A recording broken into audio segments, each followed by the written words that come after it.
I'm Jim Knight, co-founder of the Instructional Coaching Group, and you're listening to Coaching Conversations, where I talk with coaching experts from around the world so that all of us can learn better ways to make an unmistakably positive impact on the people around us. Welcome, everybody. Welcome to this special edition of the podcast. Today is the 100th podcast, and I'm so privileged to be able to introduce the podcast today. Thank you. I really, this is one of the podcasts that I really love listening to. I think it's really ideal for coaches, for educators, administrators, anybody interested, I think, in supporting the work of educator. I'm so grateful to have a chance to listen to what you're going to be talking about. I know that this is a podcast that has helped to bring you closer together as well. And I know you'll be celebrating something today, so we're very much looking forward to what you have to say. Thank you so much, Christian. Well, welcome everyone. Thanks for being here. Jim, congratulations. This marks your 100th episode of Coaching Conversations. How does it feel? It feels, I'll tell you do you want to hear how I feel? I do want to hear how Well, I will tell you this, that my palms are sweaty, my knees are weak, my arms are kind of heavy. I'm nervous on the outside, but inside I'm nervous, but outside I'm feeling calm and ready. So that's how I'm doing. Oh my God. How are you feeling? Oh my goodness. Yeah. I'm so moved. Jim, oh my gosh. Okay, I have to tell you the story about what just happened. Anyone recognize that song? Who sings it? Emdin. And Jim and I were recording one of our early podcasts, and I shared with him, he asked, what's at the top of your Spotify playlist? And I said, Eminem. And he went, really? He was so surprised, and you memorized the start of my favorite Eminem song. No, I kept out the part about vomit on this. Right. Took that part out. Right. But I'm actually not that nervous. I feel good because I'm with you, and I'm grateful for the chance. Well, thank you so much. That was really special. I'm so glad it was caught on camera. Right. I'm going to rewatch that. And I'm going to speed it up so it sounds like a real rap. Yeah, that would be good. We'll do the little swag move. Right. Yes. Well, welcome everyone. Thank you, Jim, for this opportunity. This is the 100th episode of Coaching Conversations with Jim, and we have a special plan for you. So we have two parts to our podcast. Part one is something called High-Low Buffalo. Anyone familiar with High-Low Buffalo? Yes. And I'll explain that. And then part two is we're going to answer some questions from all of you, and we have a video question too, Jim, that someone sent in. So I'm excited to get started. Are you ready? Me too. I'm ready. You're ready. You've rapped. You're ready. I'm ready. I've rapped. Settled in. Got the hard part out of the way. Sorry. If you're walking in right now, you missed a rap. Okay, so High-Low Buffalo. Right. Jim, for those of you who are not familiar, I'll explain it and then we'll dive in, is a dialogue structure. It's a conversation starter that we use at home around the dinner table. High stands for the highest part of your day. Low is the lowest part of your day, and Buffalo is any random thing that you're interested in sharing. Mm-hmm. So today we're going to do that about the first 99 episodes of your podcast. 99 being Wayne Gretzky's number too, I might add. Jim Knight, 99. You know. Aaron needs a jersey with 99 on the back. Right. Yeah, for sure. So Jim, we'll start with high. What's the highest point of your episodes in the podcast so far? See, I don't think I can pick a highest point, but I could pick a few things. So, what a privilege it is to talk to all these people like, Michael Bungay Stanier and Dan Pink, Zaretta Hammond, who took me to school a couple times, so many amazing people. People from this conference, Haesun Moon. I've got a podcast with her, and Kate Murphy and Dr. Emdin. But I think if I was going to look back over just in the top of my mind, my favorite podcast recently with Christian, where he talked about his Route 66 journey, and he had to fit like practical stuff in there near the end. I really just wanted to hear about his trip across the U.S. on Route 60, starting in Chicago, ending up, and the whole podcast kind of had the arc. But I would say, if I had to pick one thing, it's working with you. It's been such a pleasure to work with you. We've become such good friends, and I've loved it. It's a privilege and a joy. Yes, thank you so much. May I share one of my highest parts of that? Yes, Okay. I want to know your high, too. Yes. I have to say that I live vicariously through you, through your podcast, because I'm a huge fan of Michael Bungay Stanier and, of course, Christian. And Christian and I are buds. I feel like I know Michael. He doesn't know me. So I'm really excited that I get to meet people through the podcast and hear their great ideas. Dr. Moon's watching her so calmly and eloquently talk about her stories was meaningful. Mm-hmm. But I think my top 2 podcasts are with you. And it was our very first one, which was TLC Recap last year. I was so nervous. And you said to me before we started recording, it's okay, it's just us. We're just talking. And it was so wonderful. And then the second one is when we realized that we are vampire listeners on Spotify. That's right. That's right. Who knew? Who knew? That was where it was. Okay, so those are definitely highs. But everyone's a high. It's a pleasure to learn from people, and hopefully people find it useful. Yes. Well, you've got quite a following. You're the father of instructional coaching. Wait, we revised that. Is it okay if I share it? I don't know what you said, yeah. I guess we'll... grandfather of instructional I prefer to be the father, actually. Okay, so low is, it doesn't have to be negative. It can be something you wish you could have done, an opportunity, anything. I would say the low for me is, and maybe I'm biased, but I think if people were to put kids first and they were to use the impact cycle effectively, that we would see great, and we're to treat people as partners and work from a space of benevolence and seeing the other person not as one person down, but as an equal person in the conversation. Really seeing coaching as a conversation between equal professionals rather than I'm here to fix you. I think it could do great, great things for kids and for educators, because educators will get stuff they need. And I meet so many coaches who want to do it, but don't have the time, or they work in settings which aren't there yet, or they haven't had sufficient professional development, so they're not able to do it. So I'm not discouraged, but I'm always saddened when I think of, unrealized potential. So I think there's great potential. And, we've spent 25 years studying this. We have a lot of research. It's not just my opinion. I spent 7 years out of 10 years. In the first 10 years of our study, I was in schools every day working with coaches. And it grew out of that work. It's not just my opinion, or I think this is an idea. There's evidence to support it, research behind it. And so I guess the low would be when that's not seen or heard, or it's especially a problem when I know I'm working with people who want to use it and they don't have the opportunity. Mm-hmm. But I do believe we will keep moving forward. We'll go onward. And, today is motivating for people to hear Dr. Moon and Christian later today and Dr. Emdin. So I haven't given up hope by any stretch, but that would be the low. Feeling like there's unrealized potential in where coaching could be. Right. How about you? I think I'd build off of that. I talk to a lot of people who love your podcast. I love it too. And they say things like, oh, if only my leadership team, or if only my district office, or if only this team could hear this podcast. And I can't help but think, how could we get it to all these people? And how could we get in schools more? And I wish, too, sometimes this is a selfish thing, but I wish I could follow up with some of the podcasts, because you leave me thinking, and the guests on your show leave me thinking, and I have so many questions after. I'm so inspired and motivated. And I think, gosh, if there could be a way I could ask them questions or follow up, it would just be really neat, because they have such great ideas. And I know you stick to a certain time in your conversation with them, and I just want to hear more and more from them. Right. That's true. So if I could just tell you who to interview for a second time, that'd be great, because I have. That's great. I will just say this, though, that if people are listening to this, or they're here today and they want to do more, they want to go deeper, we have a ton of resources. So we have workshops for administrators to learn what coaching is. We can do it virtually. We have workshops on how administrators can become coaches. We have the Virtual Institute that you and I lead. You're kind of the star there, but 16 weeks of training. We have one-to-one coaching for teachers and coaches and administrators, and many other things. And just email us, hello@instructionalcoaching.com, and we'll send you information. I don't mean it to sound like an advertisement, but I think for the purpose of making a difference in the lives of kids, keeping kids in the school and keeping kids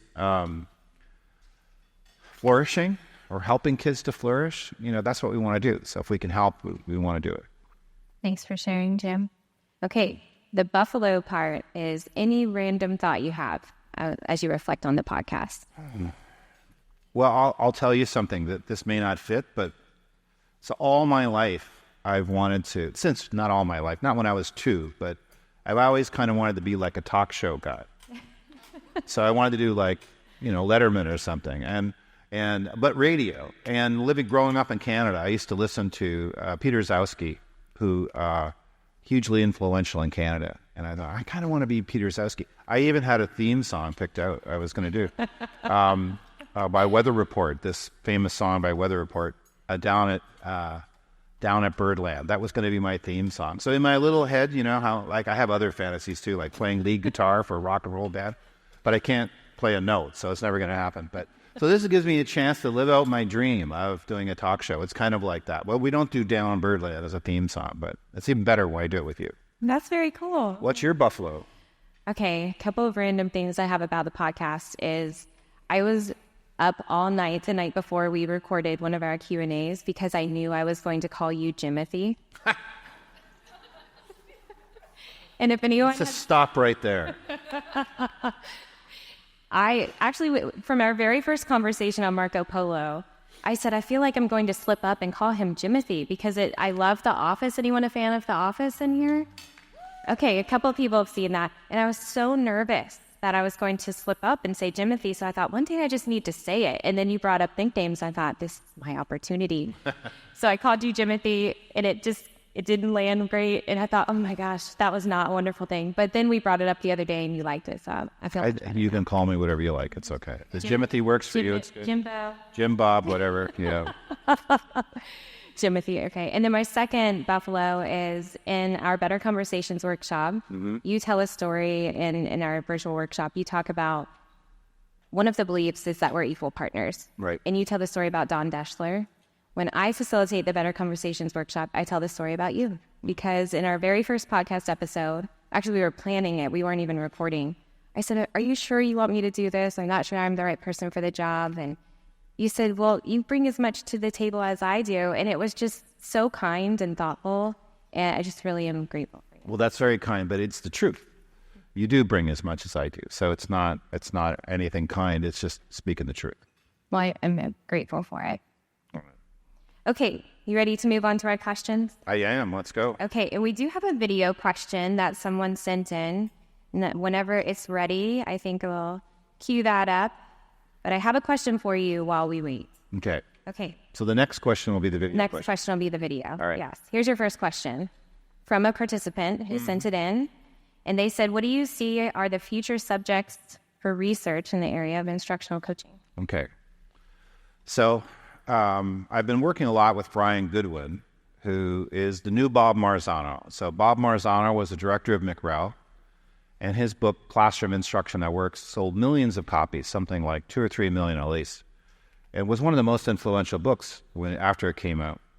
And Brian Goodwin took over as director for McRel. He has another book, which I think is a phenomenal book, called The New Classroom Instruction That Works.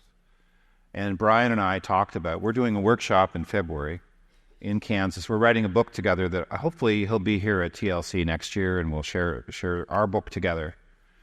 But we talk about the science of learning meets the science of teaching meets the emerging science of coaching.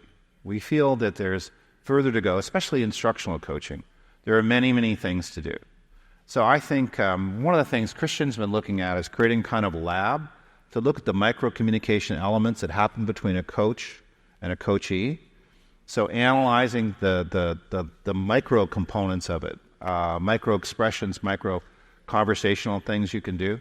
I think we need more research to document, like coaching should have a profound, not just we're up by 3% statistically significant, but it should be absolutely clear that if coaching is done well, there should be an unmistakably positive impact. I think looking at the relationship between principals and coaches, looking at how coaches use their time so we can use that data to help us get better at what it looks like.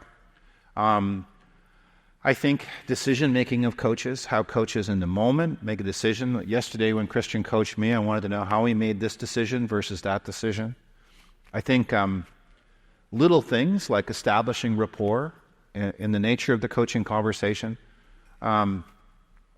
I think all of those things become really helpful. And then I don't know if it's exactly research, but continuing to take the 7 success factors of coaching and apply it to elementary math or to differentiated instruction, which is something hopefully we're going to do, or to other areas of education, so that we see that the impact cycle in instructional coaching is not limited to a small number of things. It's a universal model for change and a growing, getting better. This, our book here probably has the most up-to-date perspective on the impact cycle, but next year the one with Brian Goodwin will have even more. So I think another thing that is really important, and Christian and I and John Campbell are working on this, is administrators taking a coaching approach, what that looks like, and getting clearer and clearer how and when administrators move from one orientation to interaction, from directive, say, to dialogical, say, to facilitative. So understanding how it's almost like code switching. How do I move from one way of communication to another? So there's a lot. What do you think? What would you like to see research about for coaching? Well, you brought up leadership, and I think that's an area in which I'm really curious. And I had an opportunity to sit in on Chris Monroe's breakout about initiating conversations from the leader perspective. And I was with my former partner, Mark Letus Adams, and we were learning from Chris. And so I'm really curious as we merge and continue to learn more about GCI curriculum here in the States. I'm really interested to see how we can support the leaders of the instructional coaching programs that we've cultivated so that they can have those coaching conversations and still support teachers and make them feel comfortable and psychologically safe. Because what Chris brought up was really interesting is you can't take off the leader hat. They're going to see it no matter what. But how can leaders continuously have a coaching approach, not just when they're coaching? Well, John, Christian, and I, many years ago, we put together a diagram that documented portals for coaching. Mm-hmm. And there's sort of 4 portals. And really, I'm going to simplify it, but one of the portals is leadership. One of the portals is teaching practice. One of the portals is community, but in particular, parents coaching their kids. And one of the portals is, I've forgot the 4th one. What's the 4th one, Kristen? What have I missed? Students, right, of course. Keep kids first. Yeah. It was there for a second, and then it just went, woo. And so our friends at GCI have developed coaching students where students can coach each other. And but imagine, just for a second, a vision of, well, the parents are learning how to coach their kids, teachers are learning how to coach each other, administrators are adopting coaching. We have this coaching culture where the whole organization is designed and culturally set up to unleash potential, which is what a coaching conversation would be. And it's happening all the time. We're interacting in positive, affirmative ways that help us unleash each other's potential, as opposed to, suckers that Dr. Emdin said, I think. Not people who are sucking the life out of you, but who are sharing life-giving conversations that help you expand your efficacy, your capacity. So I think how that gets developed, I think that's a great research project too. You brought up students, which made me think of a conversation I had with Emily and Melissa after my pre-conference. I had the opportunity to talk about focus on teaching, using video as rocket fuel. And in that session, when Emily and Melissa joined me, they thought, kids could do this too. Kids could use video to reflect on how they are learning or even collaborating. That's a pretty interesting area that we could explore too. I love that. That's great. Okay, are we ready for our video question? Hi, Jim. Hi, Jessica.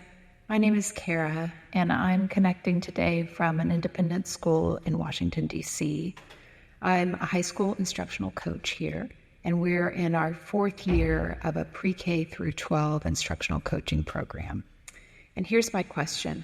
I'm wondering what tips you have for better conversations between instructional coaches and division leadership.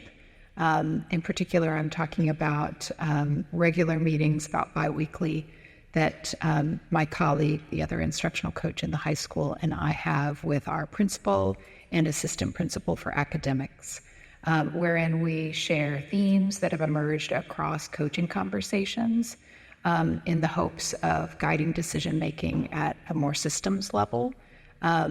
And sometimes these conversations end up landing where the division leadership feels a little defensive about a theme that we're sharing. And our goal is really to partner with the administration, and just we're wondering if you have any suggestions and tips for creating better conversations. Thank you so much for your time. Bye-bye. Do you want to start by talking about your conversations with the principals? Well, first I want to say thank you, Kara. I hope she's listening. That was a great question. Thank you so much. And I have to start by first saying, after Dr. Edmond's keynote this morning, or his provocation, is that what he called it? I think they should break bread. And maybe that's what they need to do, is come around and gather and create community.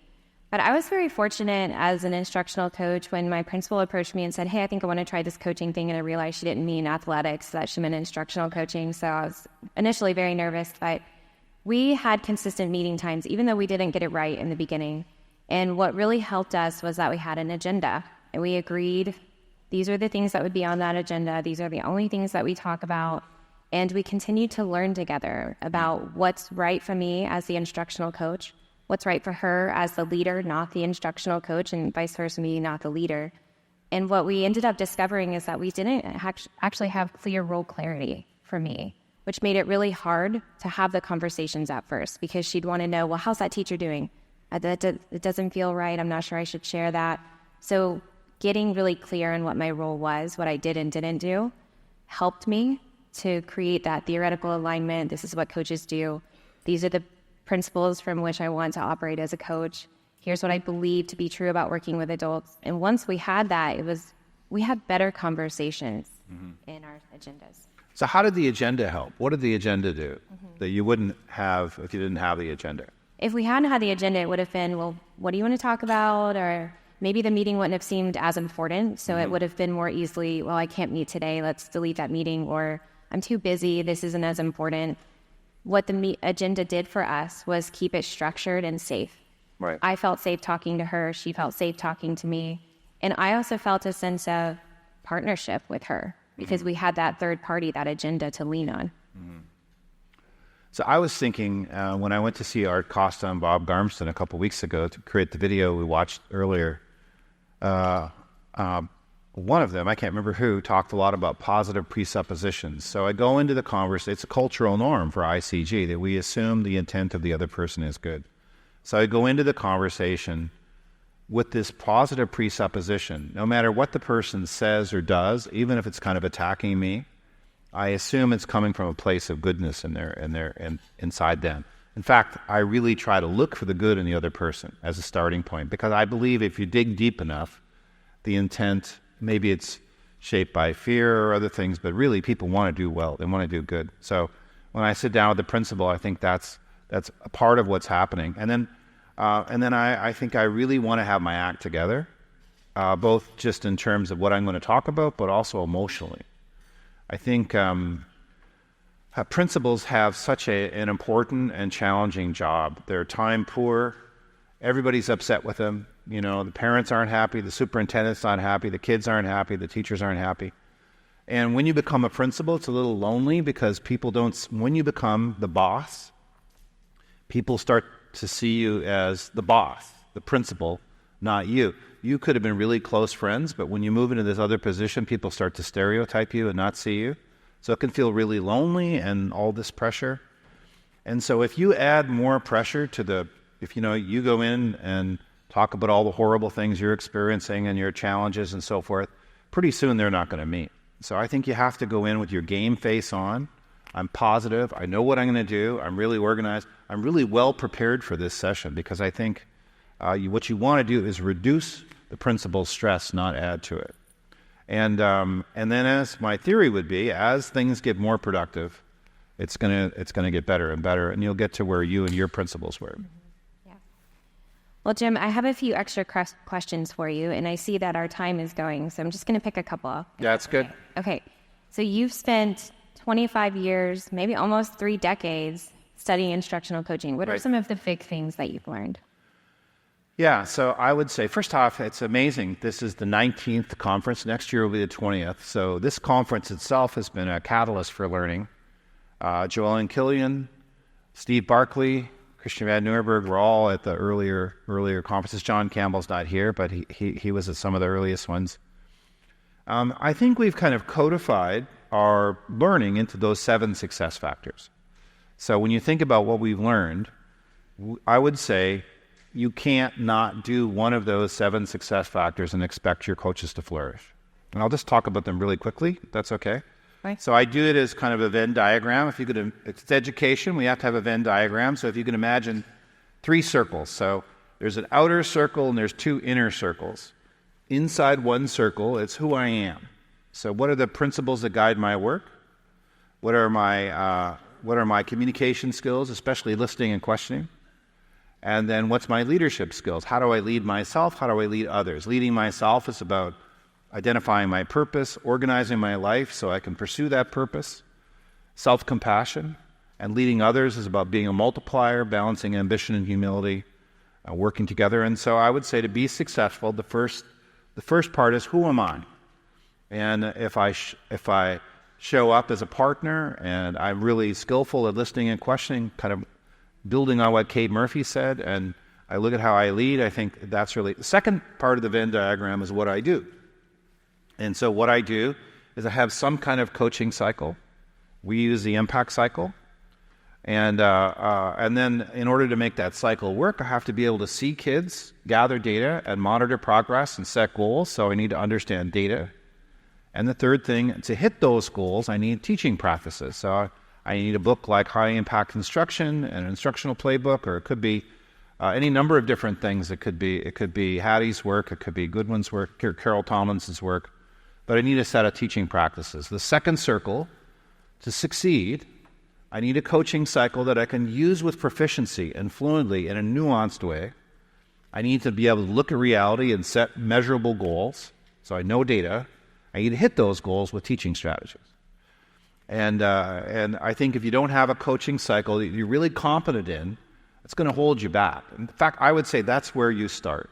Let's start with the cycle. Everything else kind of flows through that, because you'll have to have data to set a goal. You'll have to have strategies to hit the goal. And then you have to work in a setting that supports you. So your evaluation should be evaluating you. It should be an evaluation created for coaches. As I said yesterday, it's not somebody who doesn't understand coaching using a tool for teachers to assess a coach. It's something designed for coaches, used by somebody who understands coaching. And your district has a clear sense of the standards for coaching. That's the power of the Evaluating Instructional Coaching book, is it lays out those standards. As an example, every district is going to make it their own, but if you're evaluating, you need a standard. So what are our standards? And then the leaders understand what coaching is. The coaches have time to do their work. There's policies around confidentiality. And there's time for the coaches to develop their skills. There's a playbook that's been developed, all those kind of things that put it together. So who I am, what I do, where I work. And I think you can't not have one of those things. I mean, how do you set a goal if you don't know how to gather data? How do you hit the goal if you don't have teaching practices? How do you move through that if you don't have a cycle? If you don't come from a place of partnership, if you feel like you're God's gift to teachers and you show up and tell them what to do, they're probably going to not engage very much. And if you're not organized as a leader, people don't want to waste time. And if you're not a good listener or not a good questioner, there's going to be some unrealized potential. So I'd say all those things, they're not just nice to haves, they're absolutely essential. That's what I'd say over 25 years. And when we first started out coaching, we gave a presentation around 1999 and at the University of Kansas, at the Center for Research on Learning where I was. And the director of the center, Mike Hogue, came up to me. And he said, that was really great to hear what your coaches are doing. He said, it would be really cool, though, if you could kind of describe what they do and break it down step by step. Like we were so far away from where we are now. We were just like, get in there and do your thing and see what happens. But now I think we've learned a lot that's really helpful. Thanks for sharing all that. And if people want to check it out, they can read the definitive guide. And there's this other book, Jim. Is this? That has the seven. Is it this one? The one with your name on it? Oh, this is right here. Jessica J. Dub, right there, author of the book.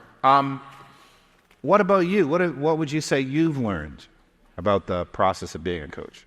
I will say that as a coach, as an early coach, I thought coaching was just going into a classroom, quickly observing, making my list of things that teacher could do to be more like me, because clearly I left the classroom, I was the only one in school, I have some things to teach people.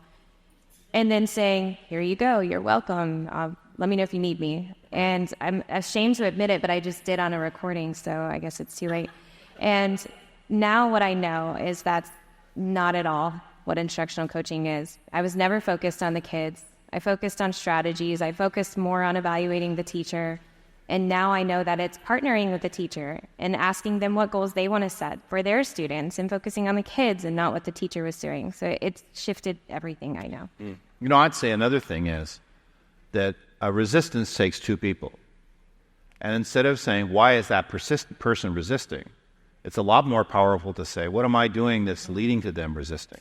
And do we even use the word resistance? Because if we're partners, we should be working together. There shouldn't be something like resistance. So I've redefined what I think about when I first presented, I was upset with those resistant teachers. And then I realized, well, maybe the reason they're resistant is because of the way I'm sharing ideas. Mm-hmm. And so that I'd say that's a big thing too. And your new word is misalignment. Misalignment. Well, it comes from Miller and Rolnick's motivational interviewing, which is a pretty powerful research base for talking about keeping kids first. That's kind of, they keep people first on their approach to therapy. Our podcast on resistance and reluctance came out today, so people can actually listen to your ideas about misalignment. Well, that's good. And then there's one about motivational interviewing from way back with two world's leading experts on motivational interviewing and education. Well, Jim, as we wrap up today, first of all, can we get a round of applause for Jim's 100th episode of Coaching Conversations? And for Jessica. As we wrap up this very special live podcast to celebrate your 100th episode, is there anything else that you would like to share? Well, it's been a joy to work with you. I think we're just scratching the surface, too. She's been on the job for a year, and she's already pumped out one book, 100 podcasts. Gosh, who knows what's going to happen, but it's life-giving to have these conversations. I'm grateful for you. Absolutely. That's the thing I'd want to share. I'm grateful for you, too, Jim. Thank you for this opportunity. And just thank you for all of you, for all of the listeners to Coaching Conversations, and thank you again, Jim. Thank you. Thank you, everyone.